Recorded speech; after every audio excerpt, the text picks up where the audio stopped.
Our readings tonight come from John chapter 18 and 19 if you'd like to follow along at home, or if you're looking for the references later. A couple of things to note as we're going through these passages. In this first reading, Jesus will say, "I am he." And he's quoting God speaking through the burning bush to Moses.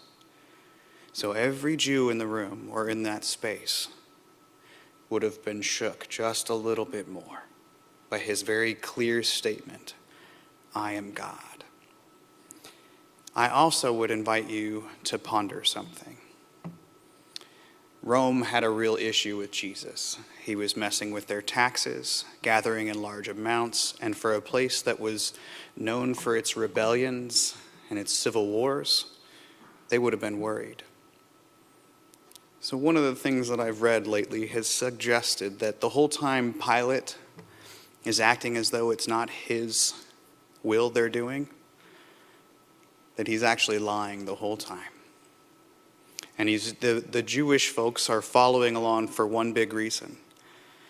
Because if this rebellion starts, a lot more of them will die than just one.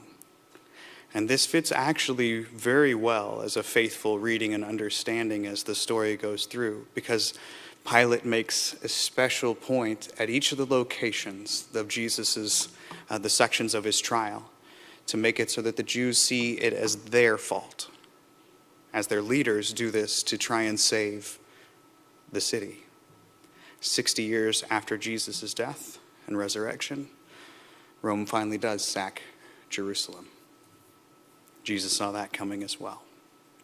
So I just invite you as we're going through this to kind of let these settle and see this theater of execution as it was. It has a lot more impact at times when we know some of these moments. So we start with John chapter 18. Judas brought a detachment of soldiers together with police from the chief priests and the Pharisees. And they came there with lanterns and torches and weapons. Then Jesus, knowing all that was to happen to him, came forward and asked them, "For whom are you looking?" They answered, "Jesus of Nazareth." And Jesus replied, "I am he." Judas, who betrayed him, was standing with them. And when Jesus said to them, "I am he," they stepped back and fell to the ground. Again he asked them, "For whom are you looking?" And they said, "Jesus of Nazareth." And Jesus answered, "I told you that I am he. So if you are looking for me, let these men go." This was to fulfill the word that he had spoken, "I did not lose a single one of those whom you gave me." Then Simon Peter, who had a sword, drew it and struck the high priest's slave and cut off his right ear. The slave's name was Malchus. Jesus said to Peter, "Put your sword back into its sheath. Am I not to drink the cup that the Father has given me?"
So the soldiers, their officer, and the Jewish police arrested Jesus and bound him.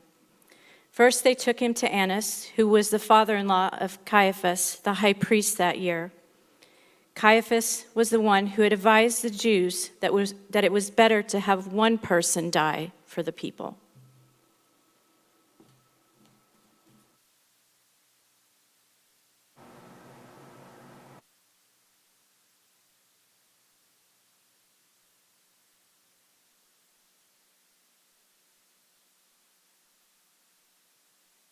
Away, bound as a criminal. He would suffer and die that we might be made whole.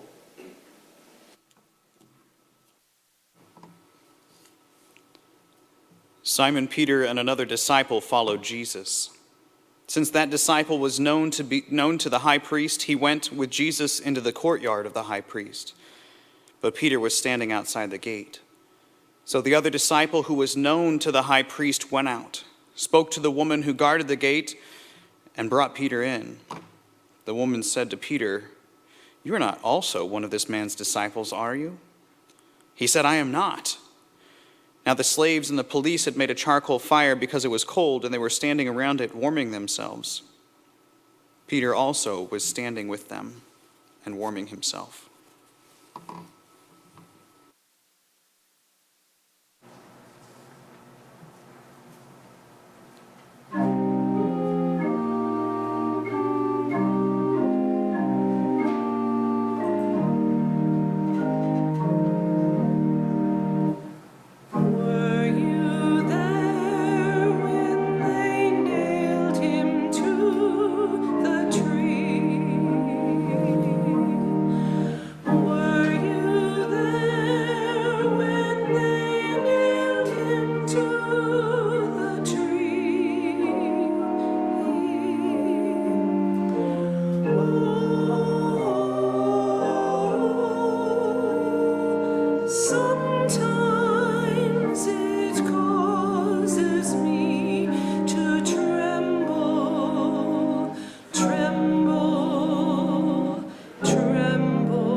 Then the high priest questioned Jesus about his disciples and about his teaching.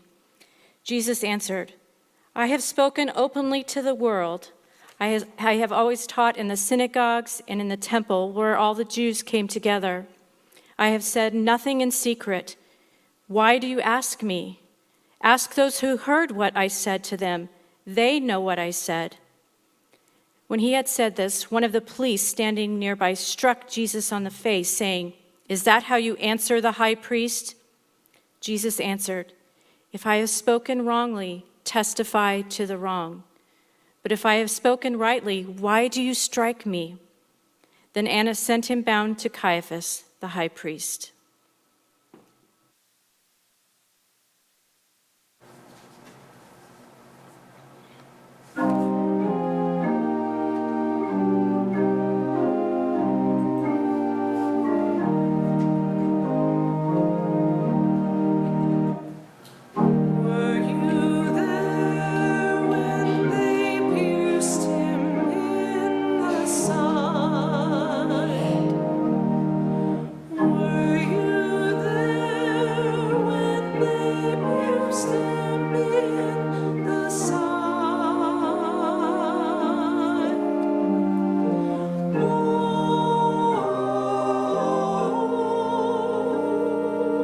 Sometimes it causes me to tremble, tremble, tremble. Were you there when they pierced him in the side?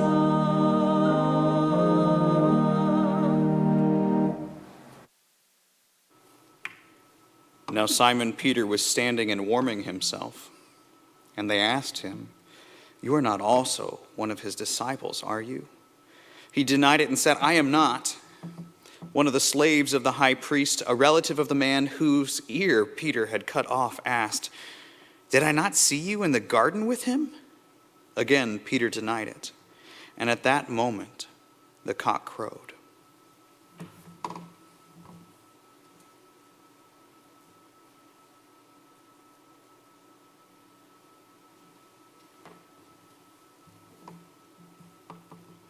His closest followers turned against him, as we have at times turned against him. Forgive us, Lord.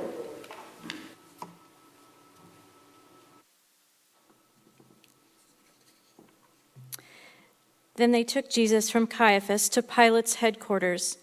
It was early in the morning. They themselves did not enter the headquarters, so as to avoid ritual defilement and be able to eat the Passover. So Pilate went out to them and said, "What accusation do you bring against this man?" They answered, "If this man were not a criminal, we would not have handed him over to you." Pilate said to them, "Take him yourselves and judge him according to your law." The Jews replied, "We are not permitted to put anyone to death." This was to fulfill what Jesus had said when he indicated the kind of death he was to die.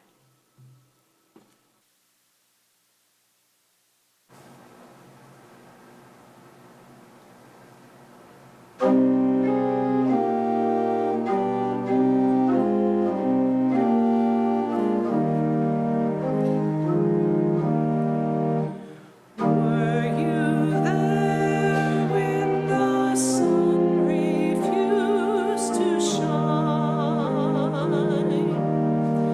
Were you there when the sun refused to shine? Oh,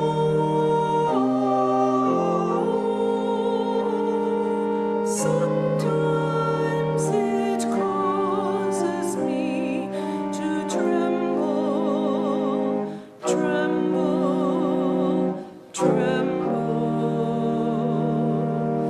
Were you there when the sun refused to shine?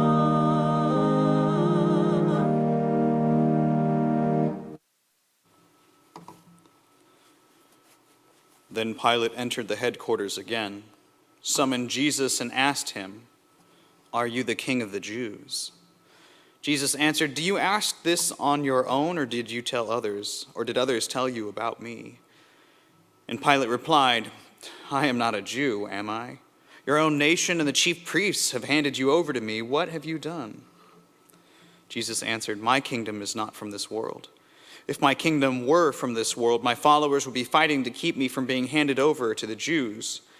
But as it is, my kingdom is not from here." Pilate asked him, "So you are a king?" And Jesus answered, "You say that I am a king. For this I was born, and for this I came into the world, to testify to the truth. Everyone who belongs to the truth listens to my voice." And Pilate asked him, "What is truth?"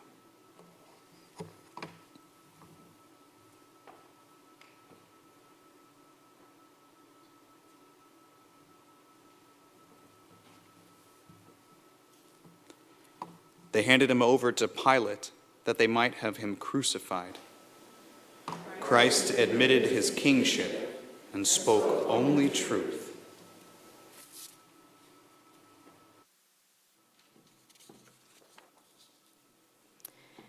After he had said this, he went out to the Jews again and told them, "I find no case against him, but you have a custom that I release someone for you at the Passover. Do you want me to release for you the king of the Jews?" They shouted in reply, "Not this man, but Barabbas." Now Barabbas was a bandit.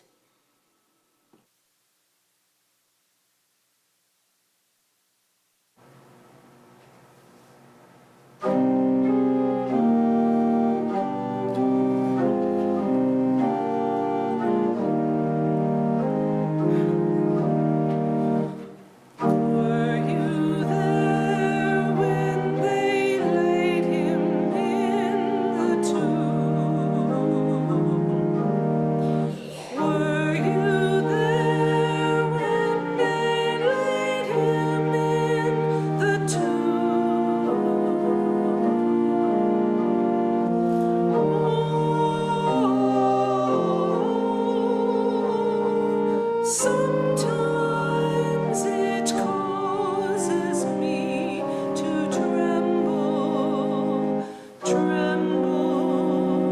tremble.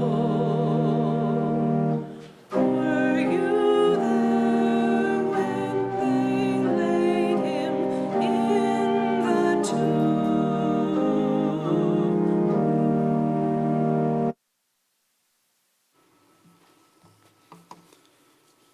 Then Pilate took Jesus and had him flogged.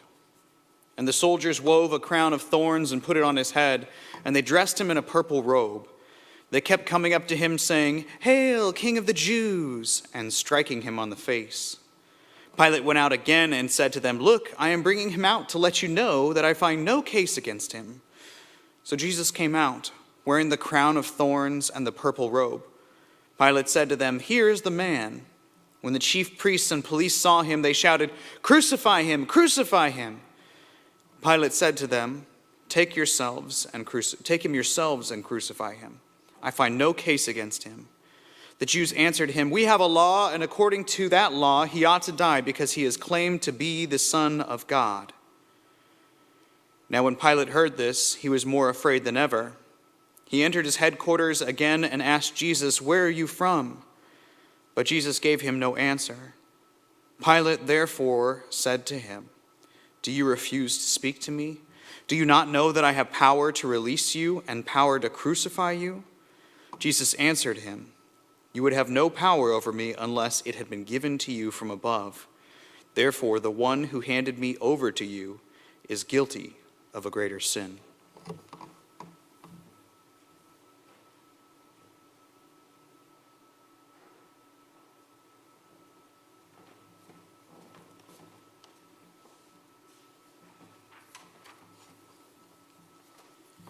And being beaten and tortured, he who was God gave himself up to die for us. His life, his death, was to bring us back to him.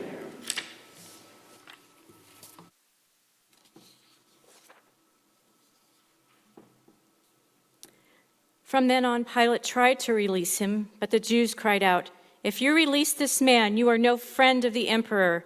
Everyone who claims to be a king sets himself against the emperor." When Pilate heard these words, he brought Jesus outside and sat on the judge's bench at a place called the Stone Pavement, or in Hebrew, Gabbatha.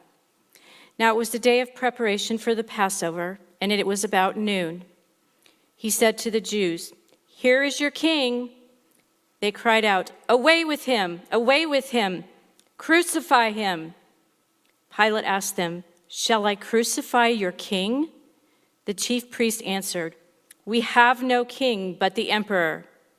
Then he handed him over to be crucified.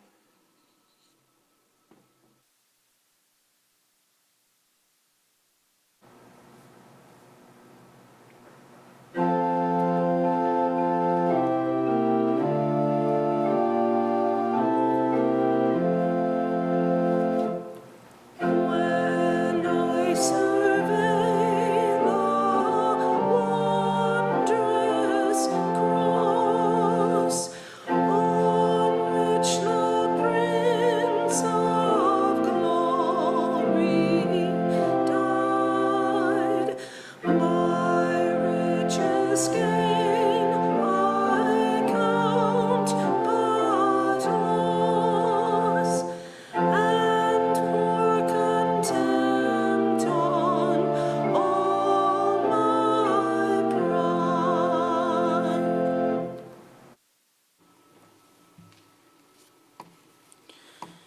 So they took Jesus, and carrying the cross by himself, he went out to what is called the place of the skull, which in Hebrew is called Golgotha. There they crucified him, and with him 2 others, one on either side, with Jesus between them. Pilate also had an inscription written and put on the cross. It read, "Jesus of Nazareth, the King of the Jews." Many of the Jews read this inscription because the place where Jesus was crucified was near the city, and it was written in Hebrew, in Latin, and in Greek. Then the chief priests of the Jews said to Pilate, do not write the King of the Jews, but this man said, "I am King of the Jews." Pilate answered, "What I have written, I have written."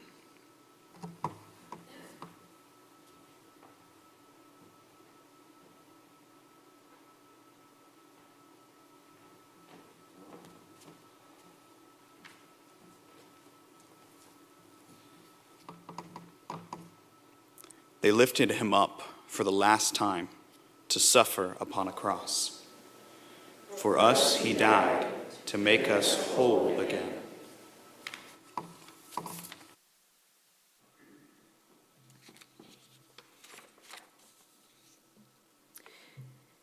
When the soldiers had crucified Jesus, they took his clothes and divided them into 4 parts, one for each soldier. They also took his tunic. Now the tunic was seamless, woven in one piece from the top.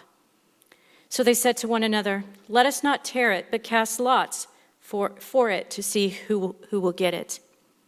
This was to fulfill what the scripture says, "They divided my clothes among themselves, and for my clothing they cast lots."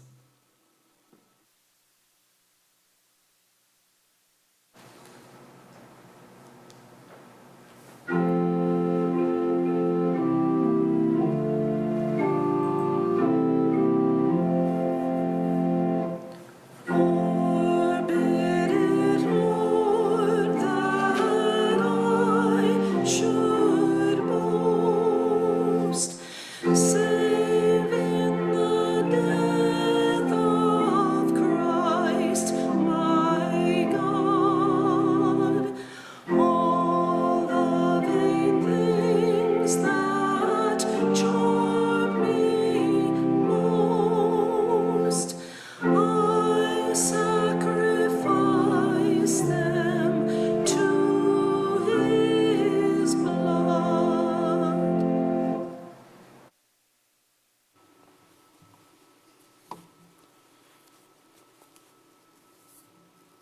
And that is what the soldiers did. Meanwhile, standing near the cross of Jesus were his mother and his mother's sister, Mary the wife of Clopas, and Mary Magdalene. When Jesus saw his mother and the disciple whom he loved standing beside her, he said to his mother, "Woman, here is your son." And then he said to the disciple, "Here is your mother." And from that hour, the disciple took her into his own home.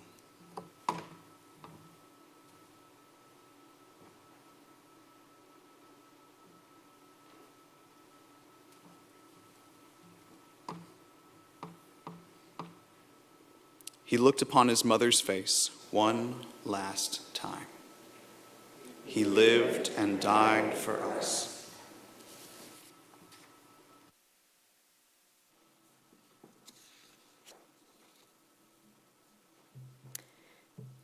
After this, when Jesus knew that all was now finished, he said, in order to fulfill the scripture, "I am thirsty." A jar full of sour wine was standing there. So they put a sponge full of the wine on a branch of hyssop and held it to his mouth. When Jesus had received the wine, he said, "It is finished." Then he bowed his head and gave up his spirit.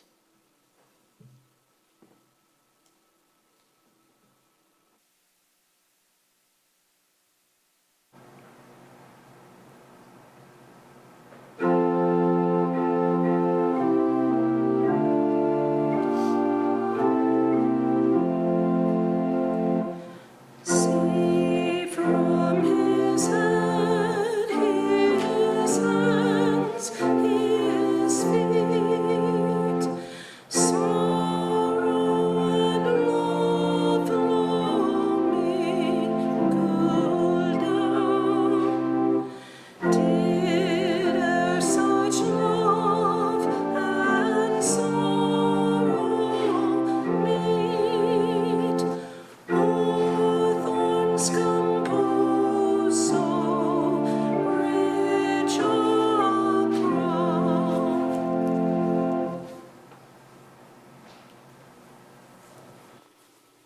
Since it was the day of preparation, the Jews did not want the bodies left on the cross during the Sabbath, especially because that Sabbath was a day of great solemnity. So they asked Pilate to have the legs of the crucified men broken and the bodies removed. Then the soldiers came and broke the legs of the first and of the other who had been crucified with him. But when they came to Jesus and saw that he was already dead, they did not break his legs. Instead, one of the soldiers pierced his side with a spear, and at once blood and water came out. He who saw this has testified so that you also may believe. His testimony is true, and he knows that he tells the truth. These things occurred so that Scripture might be fulfilled. None of his bones shall be broken. And another passage of Scripture says, they will look on the one whom they have pierced.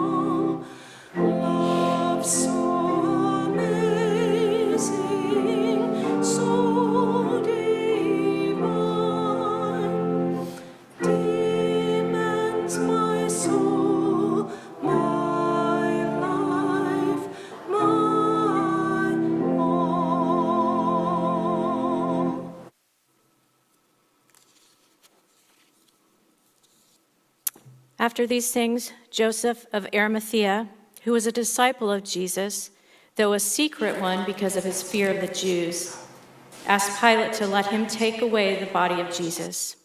Pilate gave him permission, so he came and removed his body. Nicodemus, who had at first come to Jesus by night, also came, bringing a mixture of myrrh and aloes, weighing about 100 pounds. They took the body of Jesus and wrapped it with the spices and linen cloths, according to the burial custom of the Jews. Now there was a garden in the place where he was crucified, and in the garden there was a new tomb in which no one had ever been laid. And so, because it was the Jewish day of preparation, and the tomb was nearby, they laid Jesus there.